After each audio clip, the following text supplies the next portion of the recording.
अस्सलाम वालेकुम, मैं हूं डॉक्टर खुजरा मुनीर और आप देख रहे हैं मेरा यूट्यूब चैनल। आज का जो मेरा टॉपिक है वो है ड्रग रिलेटेड प्रॉब्लम्स के बारे में। बेसिकली ये जो टॉपिक है ये क्लिनिकल फार्मेसी के 9th सेमेस्टर के अंदर पढ़ाया जाता है और इसकी बहुत ज़्यादा इम्पोर्टेंस है इस टॉपिक की, जिसमें हम ये देखते हैं कि हमारी ड्रग से रिलेटेड प्रॉब्लम्स क्या आ रही होती हैं उनमें और फार्मासिस्ट को क्या सजेस्ट करना चाहिए उन प्रॉब्लम्स को सॉल्व करने के लिए। तो इसमें हम इस लेक्चर के अंदर अभी हम डेफिनेशन पढ़ेंगे, एग्जांपल्स पढ़ेंगे और टाइप्स पढ़ेंगे ड्रग रिलेटेड प्रॉब्लम्स की। चलिए definition. By definition drug related problems किसे कहते हैं? ड्रग रिलेटेड प्रॉब्लम्स क्या है? ये एक ऐसी सिचुएशंस होती हैं जो हमारी ड्रग थेरेपी के अंदर आ रही होती हैं। ड्रग थेरेपी मतलब हमारी ट्रीटमेंट के अंदर, ठीक है, जो कि इंटरफेयर कर रही होती है लगातार हमारी डिज़ायर थेराप्यूटिक गोल्स को। डिज़ायर थेराप्यूटिक गोल्स को क्या है? ये जो हैं एक ऐसी सिचुएशंस क्रिएट हो जाती हैं हमारी ट्रीटमेंट के अंदर, ठीक है, हमारी ट्रीटमेंट जो हम ले रहे होते हैं उन ट्रीटमेंट के अंदर एक ऐसी सिचुएशन क्रिएट होती हैं, इन्वॉल्व हो जाती हैं जो कि लगातार हमारी डिज़ायर्ड थेराप्यूटिक गोल्स को इंटरफेयर कर रही होती हैं। वो हमें गोल्स अचीव नहीं हो रहे होते, जिस मकसद के लिए हम मेडिसिन ले रहे होते हैं वो मकसद पूरा नहीं हो रहा होता। उनमें क्या वजूहात होती हैं, क्या रीज़न्स होते हैं, क्या गलतियाँ होती हैं प्रिस्क्रिप्शंस के अंदर, तो उनको कहते हैं ड्रग रिलेटेड प्रॉब्लम्स। ठीक हो गया।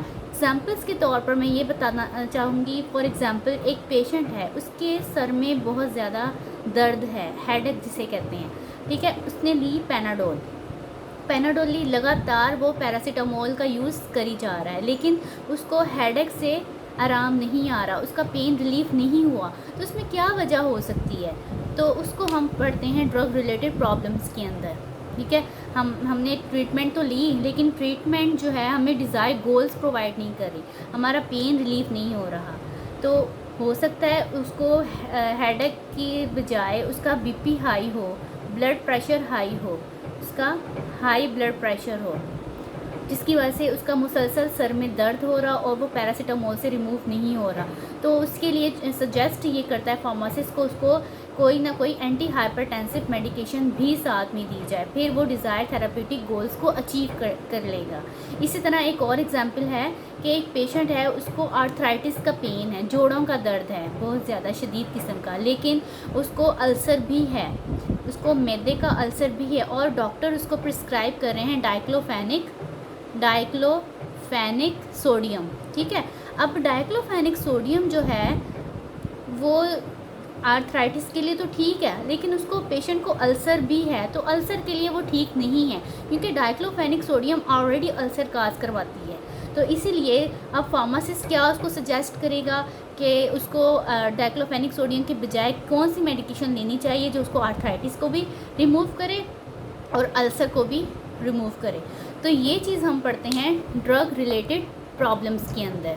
डेफिनेशन क्लियर हुई कि ये एक ऐसी सिचुएशन क्रिएट हो जाती है हमारी थेरेपी में, हमारी ड्रग की ट्रीटमेंट के अंदर, जो कि लगातार इंटरफेयर कर रही होती है हमारे थेरेपेटिक गोल्स के ऊपर, वो हमें अचीव नहीं हो पा रहे होते। उनमें क्या वजूहात होती हैं और फिर उनको किस तरह से रिजॉल्व किया जाता है, उनमें एग्जाम्पल्स। अब types of drug related problems क्या क्या हैं? ड्रग रिलेटेड प्रॉब्लम्स के टाइप्स को देखा जाए तो उसकी 18 टाइप्स को हम डिस्कस करेंगे।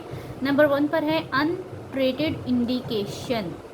अनट्रीटेड इंडिकेशन, इसका मतलब ये भी एक ये पहला इसका ड्रग रिलेटेड प्रॉब्लम का टाइप है, जिसमें हम ये पढ़ते हैं कि जो पेशेंट है उसको बहुत सारी तकलीफ़ें हैं, ठीक है, वो मेडिसिन भी ले रहा है, लेकिन उसकी कुछ ना कुछ ऐसी तकलीफ़ जो है, वो डिज़ीज़ जो है वो मिसिंग हो जाती है, उसके लिए वो मेडिसिन ही नहीं ले रहा और वो इंतज़ार कर रहा होता है कि गोल्स, थेराप्यूटिक गोल्स अचीव हों, तो ऐसा नहीं होता। तो वो उसको कहलाते हैं अनट्रीटेड इंडिकेशंस है, लेकिन उसको ट्रीट नहीं किया जा रहा, तो उससे भी हमारे डिज़ायर थेराप्यूटिक गोल्स अचीव नहीं होते। फिर आते हैं इम्प्रॉपर ड्रग सिलेक्शन। इसका मतलब है कि ड्रग जो है वो इम्प्रॉपर है, जिस चीज़ के लिए हम मेडिसिन ले रहे हैं वो ड्रग उसके लिए है ही नहीं, जिस डिज़ीज़ के लिए हम मेडिकेशन कर रहे हैं वो ड्रग उस डिज़ीज़ के लिए बनी ही नहीं है, तो उसको कहते हैं इम्प्रॉपर ड्रग सिलेक्शन। ड्रग की सिलेक्शन ही ठीक नहीं की, मर्ज के लिहाज से ड्रग की सिलेक्शन ठीक ना करना, तो उससे भी हमारे हेल्दी और पॉजिटिव थेरेपेटिक गोल्स अचीव नहीं हो सकते। फिर है इनएप्रोप्रिएट ड्रग सिलेक्शन। इसका मतलब ये है कि पेशेंट भी ठीक है, उसको ड्रग की सिलेक्शन भी ठीक है, लेकिन वो कुछ पेशेंट के लिए इनएप्रोप्रिएट ड्रग होती है, कुछ पेशेंट के लिए वो सूट नहीं कर रही होती, कोई ना कोई उसका मसला होता है, तो उसको कहते हैं इनएप्रोप्रिएट, उस कि ये जो ड्रग है ये इस पेशेंट के लिए इनएप्रोप्रिएट है। ठीक हो गया। 4 पर है सब थेराप्यूटिक डोजेस। मतलब ये है कि कुछ मेडिसन तो मेडिसन भी ठीक है, पेशेंट भी ठीक है, लेकिन जो डोज़ है ना, डोज़ नहीं ठीक हो सकता है, डोज़ ज़्यादा दी जा रही है या डोज़ कम दी जा रही है। ख़ास तौर पर ये जो है सब थेरापेटिक डोज़ का जो प्रॉब्लम है ये एंटीबायोटिक्स में देखा जाता है। एंटीबायोटिक की जो मेडिसिन होती हैं ना, उनको या तो वो सब थेरापेटिक में जा रही होती हैं, अंडर डोज में जा रही होती हैं, या फिर वो डोज प्रॉपर होती ही नहीं है उसकी, तो उसको कहते हैं सब थेरेपेटिक डोज। उसके भी हमें हेल्दी आउटकम्स नहीं मिलते, अचीव नहीं होते गोल्स उसके ट्रीटमेंट के। फिर है failure to receive medications. Treatment हो रही है, मेडिकेशन भी उस ट्रीटमेंट के लिए हासिल दी जा रही है, लेकिन पेशेंट उसको ले ही नहीं रहा, तो उसको कहते हैं failure to receive medications.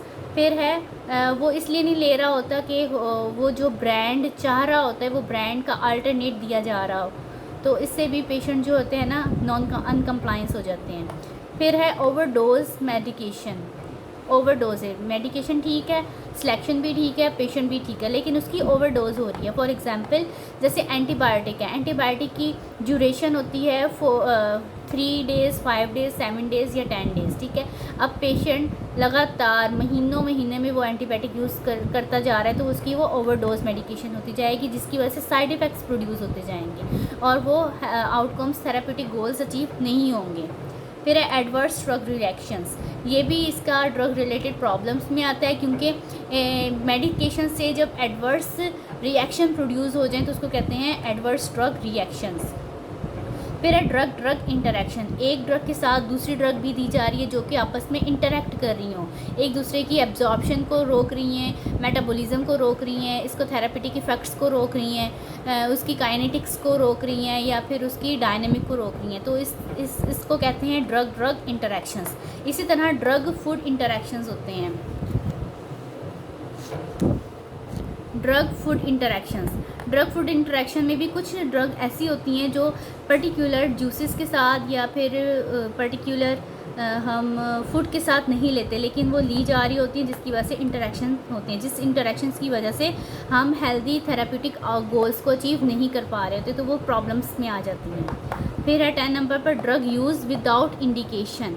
Indication ही नहीं है फिर भी वो ड्रग ली जा रहा है, मतलब ये है कि उसको कोई मसला ही नहीं है, फिर भी वो मेडिसिन का यूज़ कर रहा है पेशेंट, तो उसको कहेंगे ड्रग यूज़ विदाउट इंडिकेशन।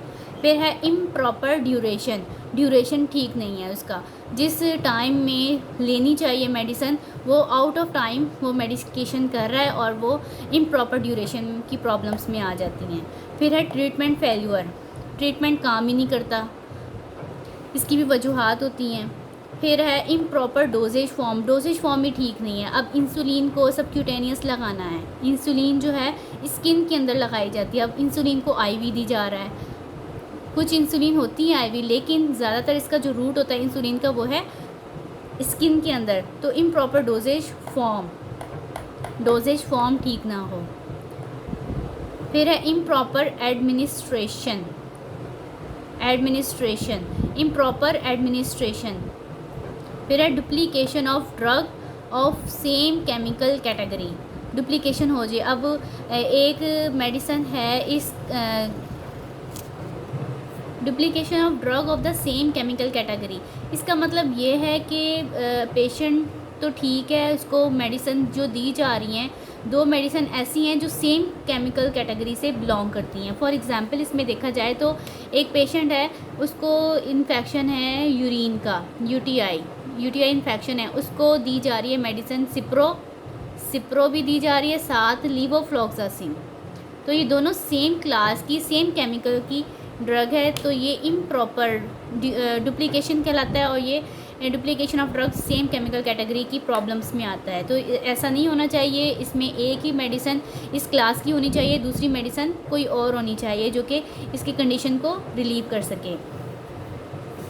फिर है prescribe medicine to which patient is allergic. ऐसी मेडिसिन भी प्रिस्क्राइब कर देना जिससे पेशेंट एलर्जिक हो। फॉर एग्जांपल कोई पेशेंट है वो पेंसिलिन से एलर्जिक है, तो कोई भी पेंसिलिन की कैटेगरी की कोई भी ड्रग उसको दे देना जिसकी वजह से उसको प्रॉब्लम्स हो सकें, तो उसको कहते हैं, वो इस कैटेगरी में आते हैं prescribe drug to which patient is allergic. तो वो भी हमें हेल्दी थेरेपेटिक गोल्स अचीव नहीं करवाएगा। फिर है पेशेंट नॉन कंप्लाइंस। पेशेंट की कंप्लाइंस ही नहीं है, मतलब पेशेंट मेडिसिन ले ही नहीं रहा, डॉक्टर ने इसको प्रिस्क्राइब की है, इतने दिन की मेडिसिन प्रिस्क्राइब की है, लेकिन उसने एक दिन खाकर फिर मेडिसिन छोड़ दी, उसको रिलीफ मिल गया तो मेडिसिन छोड़ दी, तो उसको कहते हैं पेशेंट नॉन कंप्लाइंस। पेशेंट ने वो मेडिसिन ली ही नहीं जिसकी वजह से उसका प्रॉब्लम रिजॉल्व हो सके।